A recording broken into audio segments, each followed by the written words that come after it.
yesterday on the ride outside the Lost panel that I crashed. You know, about casting you and everything like that. I said, I haven't seen the guy in years. And the guy walked into the room and I was like, dude, when did you get so hot? Well, you and I had that instant connection. Yeah. We don't usually talk about that in front of so many people. Especially with you. There was something. Talk a little bit about kind of where your character is at this year. I think kind of the way that we, you know, we're working on Thomas's PTSD issues. I should say John's, not yours, Thomas. You're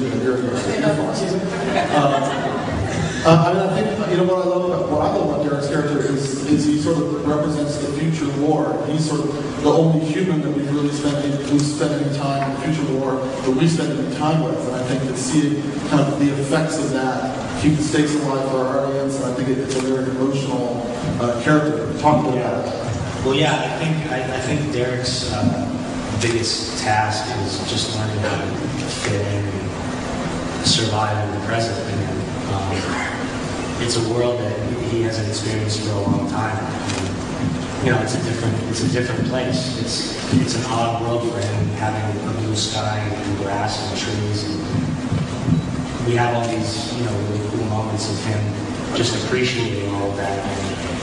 And, but at the same time, it is the stress of making sure that he never has to see what he's seen.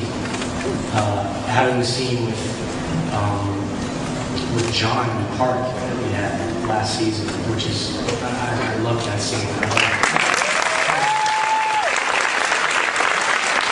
That scene was just so simply written, but it worked so well, and there was so much impact for Derek in seeing himself and his brother, and realizing that Dad is now what he's fighting for. He's fighting for those two. He can't fight for himself anymore because he's already gone through and come out of what he did. And so for him now, the fight is making sure that those two kids don't ever have to experience what he did. And by the way, I just want to say, while there's a full room of people, I want to thank everybody that hated the fact that I was cast on the show. And now embraces the character. It's because of you that I'm still here.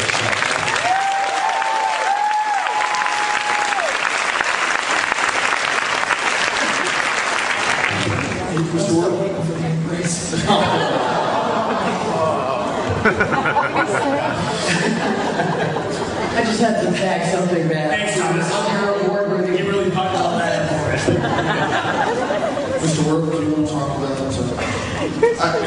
for character? You know, those who don't know John Work, John has worked with some of the most beloved writers we have working in town today. He worked with Carlton, he worked with Damon, he worked with Darlton, he worked with Sean Ryan, who did Shield and Unit, and now he's working with me. And I'm wondering where did it all go wrong?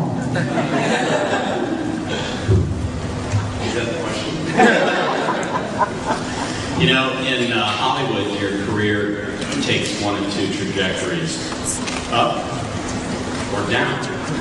And sooner or later, you just have to run into Josh Friedman along the way, you know? No, I think I was brought in to the show to be the experienced voice of wisdom. And on day 2, Josh said, do they know what they've done? They've hired another totally unruly teenager. This is not going to work. And it hasn't. But it's, I just wanted to echo some of the sentiments of our cast members in saying to you, thank you so much for watching the show and being a fan. You know, it's a really tough television environment out there right now, and the support we've gotten from you, who we see as our core audience, has really been instrumental in this show coming back for second season, and we're doing so much cool stuff this year. Would you like to talk about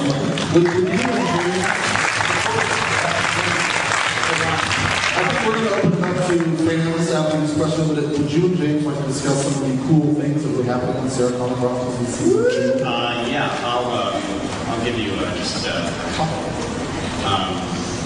Can I give it a big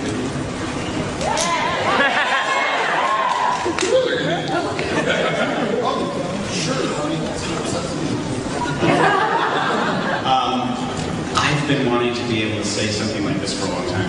One of the people you see before you, and it's not James, is going to die.